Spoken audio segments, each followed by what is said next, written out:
Welcome back my channel. మంచిగా కాకరకాయ ఉల్లి కారం అయితే చేస్తున్నాను.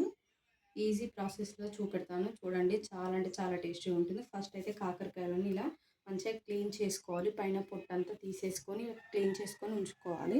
ఇప్పుడు దీన్ని ఏ విధంగా కట్ చేసుకోవాలో చూపెడతాను చూడండి.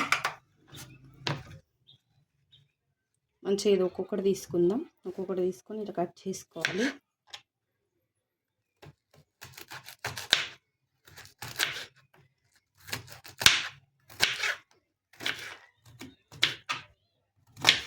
ఫైనల్గానైతే ఇలా కట్ చేసుకోవాలి. ఈ సీడ్స్ అన్నీ తీసేసుకోవాలి. తీసేసుకొని మంచిగా లోపల ఏం లేకుండా ఇలా క్లీన్ చేసుకొని ఇలా ఉండాలి. ప్రతి ఒక్కటి కట్ చేసుకున్న ముక్కలను అయితే ఒక బౌల్లోకి తీసుకుందాం. కొంతమంది కాకరకాయ అంటే అస్సలు తినరు కదా, చేదు లేకుండా మాత్రం నేను చూపెడతాను. చేదు అనేది అస్సలు ఉండదు. చేదు లేకుండా ఉండడానికి ఒక 2 టిప్స్ చెప్తాను. ఇందులో పసుపులో సాల్ట్ వేసుకొని మంచిగా క్లీన్ చేసుకోవాలంటే ఇట్లా పిసుకాలి కాకరకాయలను, అప్పుడే చేదు అనేది పోతుంది.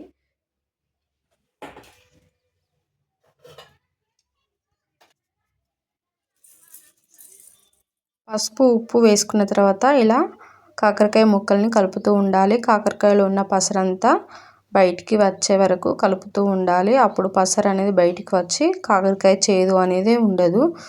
ఈ కాకరకాయ తింటే కూడా హెల్త్కు చాలా మంచిది.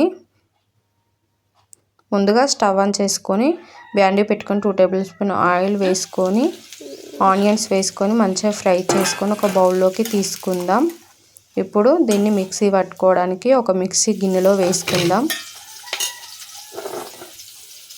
ఒక 15 అయితే వెల్లుల్లి వేసుకుంటాము.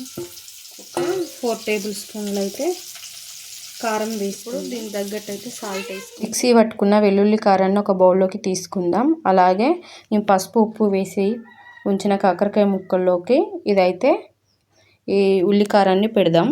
ఇలా అన్నిటికీ ఇలా పెట్టుకొని మంచిగా నూనెలో ఫ్రై చేసుకోవాలి. అదే ఆయిల్లో ఒక్కొక్కటి వేసుకుందాం. ఒక్కొక్కటి వేసుకొని మంచిగా ఫ్రై అయ్యే వరకు ఫ్రై చేసుకోవాలి. చూడండి, ఇప్పుడు టర్నింగ్ చేసుకుందాం. మాడిపోకుండా ఇలా కలుపుతూ ఉండాలి మధ్యలో. లాస్ట్కు దీంట్లోకి కొద్దిగా కరివేపాకు వేసుకుందాం ఫ్లేవర్ కోసం. ఎంతో టేస్టీ అయిన ఉల్లి కారం రెడీ.